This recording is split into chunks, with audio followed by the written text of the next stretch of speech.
everyone, so don't mind my wet hair on my red face. I just got back, actually we just got back from a jog. Someone did all the heavy lifting and someone else slept through the whole thing. Anywho, so I posted a picture on the Instagrams a little while ago about wrapping my embroidery hoop, and so many people requested a tutorial, so here we go. What I did is I took some bias strips. Yeah, you're going to have to use bias strips. That's not negotiable. You can either make your own, or you can get some farmhouse sells them, and it's just by the yard, so it's one continuous thing. Whether you make it or you buy it, it has to be well, it doesn't have to be continuous, but it's much, much, much easier, much nicer if it's one continuous piece. So if you do your own strips, sew them together with like a 1/4 inch seam allowance. That's the way it's nice and tidy. Or like I said, you can get them from farmhouse. Either way, I would say, you know, around an inch, inch and a quarter. The stuff that I used, was an inch and a quarter in width. But I think something around there works really well. Although you might want to go a little bit more narrow if you're doing something skinny, so it bends around that easier. Anywho, so once you have your bias band, I gave mine a good ironing, and then I attached it to one edge. So like I'm starting where all your hardware is, where that little screw is. And I tack mine on. I'm using pearl cotton, and I just like, you know, go through, so my tail is hidden, go through a couple layers, and then I go through that again, make a little loop, go through the loop twice, pull tight. Y'all know the drill if y'all seen my videos before. And that's how I tie on, just like, I love that little method of tying on. It's like my favorite. Anywho, so once I'm tied on, I tack it down. It doesn't have to be super, super tight, so don't be stressed out about it, but you want to get it as tight as you can, you know. You don't want it to be loose or anything, but you just want it to be, you don't need to stress about it, is what I'm trying to say. So once you have one end, then you can kind of start wrapping it around, and you're just going to wrap. It's not the funnest thing in the world, but you only have to do it once, and it is a huge game changer. I mean, to say that, that's like an understatement. It is a huge game changer. I should have done this years and years ago. So I will just let the footage run if you want to see me wrap the whole thing. If you don't want to see it, then jump to this timestamp.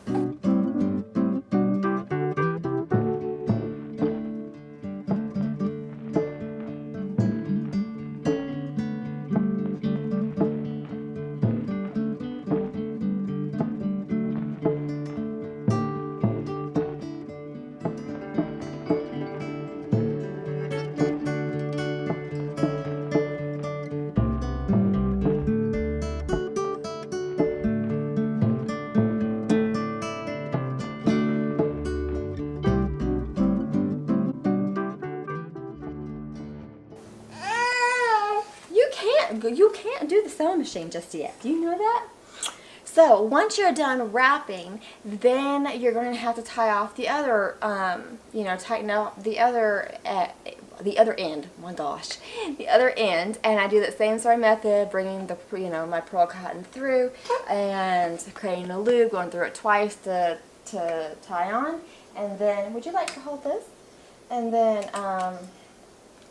stitching her down to keep that other edge secure. That's the word, secure. Then I cut it off with some pinking shears, so it wouldn't, you know, it wouldn't fray as much. Although it's on the bias, so you could cut it with a, you know, just a regular pair of scissors, and it would be fine too, because it's on the bias. It's, you know, cut it in a, you know what I'm trying to say. So then that's wrapped. You repeat the same thing for the inside, and like I said, it's a huge game changer. The reason it's a huge game changer is, particularly if you have cheapo hoops like I do, anything is not going to be perfectly cylindrical, right? That's just, you're not going to get a perfect circle. It's just not possible. So anytime that there's like little tiny gaps, it's not going to grip your fabric as well. The other side to that is that cotton grips cotton very well, and cotton grips other fabrics very well. So you should use cotton bias. I don't think I mentioned that before. Use cotton, that's my recommendation. And it just, like I said, it's a huge game changer. The other thing, if you are looking to make your embroidery super, super taut, the fabric in your embroidery hoop super taut, one thing is to wrap your hoop, and the other thing is to use a screwdriver. I'm telling you, get a screwdriver out. You will get it much tighter than, or the screwdriver will be able to get it much tighter than you can just with your hands. It's not even a comparison. So I hope that is helpful. If you have any questions, put them down in the comments below and I will do my best to answer them. And as always, I appreciate y'all for watching and I hope to catch y'all next time. You say bye? Say bye. I say I got a camera cap, a lens cap. You're gonna be a kitten baby, huh?